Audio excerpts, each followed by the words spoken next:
Carlos Prates perdeu uma luta que quase teve virada épica e se pronunciou, pediu desculpas.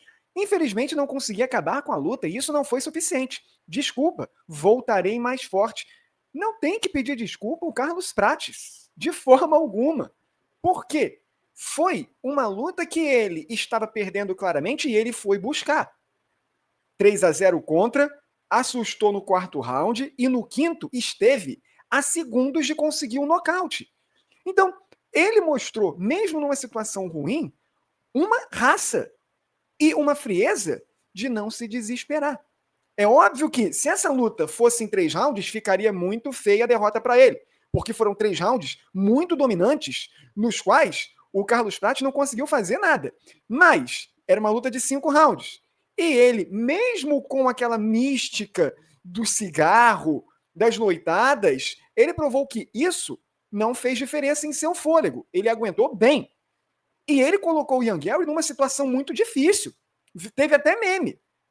Porque o ataque do Carlos Prates era tão severo que o Ian Gary virou de costas, foi até engatinhando. Então, não tem que pedir desculpas. O que o Carlos Prates tem que fazer aqui é aprender com essa derrota e evoluir. Assim como o Ian Gary aprendeu com o revés que ele sofreu para o Shavkat Rakhmonov. Não foi uma performance vergonhosa do Carlos Prates para ele pedir desculpa para os fãs ou para quem quer que seja. Ele conseguiu tornar uma luta que estava fácil para o Ian Gary em um sufoco para o Ian Gary no final.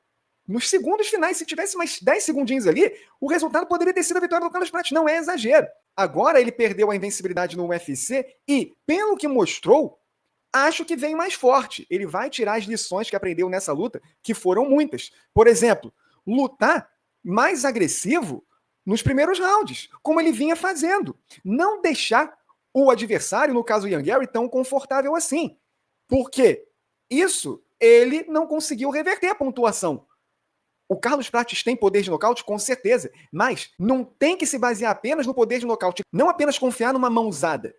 Ele pode ter esse diferencial do poder de nocaute. Ele teria muito mais chances de vitória se ele fosse um lutador que não deixasse o seu adversário confortável. Coisa que o Ian Gary tirou de letra. Fez muito bem a leitura do Carlos Prates. Outra lição que ele pode ter aprendido é, quando está num ground and pound, aplicar sequência de golpes, mesmo que não pegue. Mas isso impressiona o árbitro.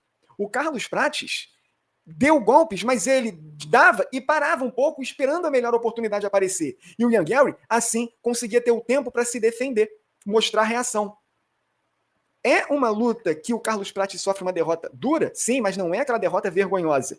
É aquele tipo de derrota que o Carlos Prates pode se tornar melhor. E essa é a minha aposta.